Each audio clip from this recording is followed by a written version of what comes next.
গত সোমবার আপনারা জানেন নদিয়ার কালীগঞ্জে উপনির্বাচনের ফল ঘোষণার দিন বোমার আঘাতে মর্মান্তিক ঘটনা, মৃত্যু হয় 9 বছরের বালিকার। সেই ঘটনার পর এফআইআর দায়ের হয়, যেখানে নাম ছিল 24 জনের। 3 দিনের মাথায় গ্রেফতার মাত্র 5। ঘুম নেই কালীগঞ্জের তামান্নার পরিবারের। প্রাণ ভয় রাতভর জেগে কাটাচ্ছেন তামান্নার বাবা মা। তাদেরও খুন করা হতে পারে এই আশঙ্কা করছেন পরিবারের সদস্যরা। পুলিশের বিরুদ্ধে চরম ক্ষুব্ধ তামান্নার বাবা মা। পুলিশ চাইলে সব অভিযুক্তদের ধরতে পারে, এমনটাই বলছেন তারা। আমার তামান্না চলে গেছে, তামান্নার আব্বু, তামান্নার চাচা, কাকা, দাদা, তামান্নার আত্মীয় স্বজন সবাইকে রেখে গেছে। আমার মনে হচ্ছে ওদেরকে মেরে দিবে। আমার মা গেছে। কেন কেন মনে হচ্ছে? কেন আমার মাকে মেরেছে। এবার ওরা সবাই আছে যে তোদের এত তোরা আমাদের বিরুদ্ধে তোরা লড়বি, তামান্নার মা তুমি মানুষ আমাদের বিরুদ্ধে লড়বি, ওই জন্য আমার মনে হয়েছে যে মেরে দিবে। আমি সারা রাত বলছি বসে থাকবা, কেউ ঘুমাবা না।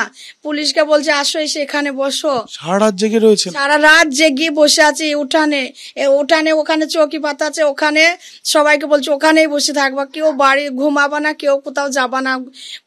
রাত্রে পুলিশ আসলো, বলছে কিছু হবে না, তোমরা আপন পড়ো, কিছু হবে না। পুলিশ কিছু হবে না কিসের জন্য বলছে? পুলিশ কিন্তু কিছু করতে পারছে না।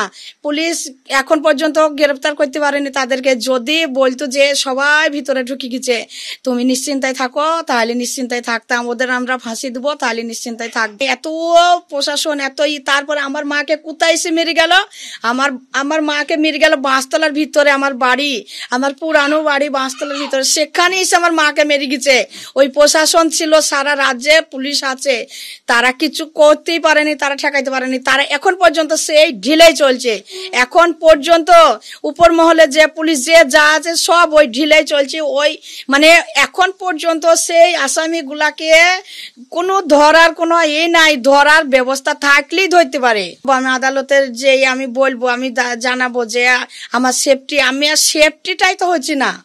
আমি যে বাইরে যাব সেইটুকু হচ্ছে না, মনে হচ্ছে যেন বাইরে যাব মেরে দিবে। আমি মরে গেলাম, আমার মা চলে গেছে, আমার শোক হলো না, আমি চলে গেলাম। আমার সঙ্গে তো কেউ থাকবি, আমার সঙ্গে তো আমার আত্মীয় স্বজন থাকবি, তাদেরকে মেরে দিবে। আমার ভয়ে আমার রাত দিন কাটছে। পুলিশ ধরছে না। পুলিশের গাফিলতিই তামান্না শহীদ হয়েছে। পুলিশের গাফিলতিতে আবার হাজার তামান্নাকে শহীদ করার জন্য ওই পুলিশ দায়ী থাকবে, ওই মমতা দায়ী থাকবি, ওই লালের মেয়ে দায়ী থাকবি, ওরাই দায়ী থাকবি। আমার তো কালে আশঙ্কায় আছে।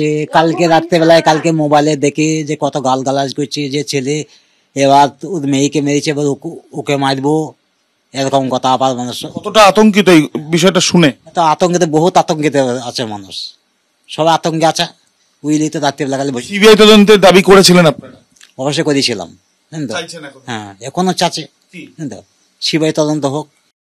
বিভিন্ন জায়গা থেকে কখনো সোশ্যাল মিডিয়ার মাধ্যমেও হুমকি আসছে, সেই বিষয়টা তারা জানাচ্ছেন।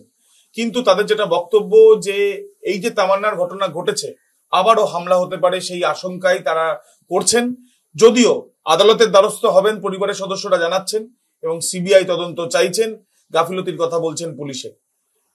ক্যামেরা সুবীর রায়ের সাথে আবির দত্ত, এবিপি আনন্দ।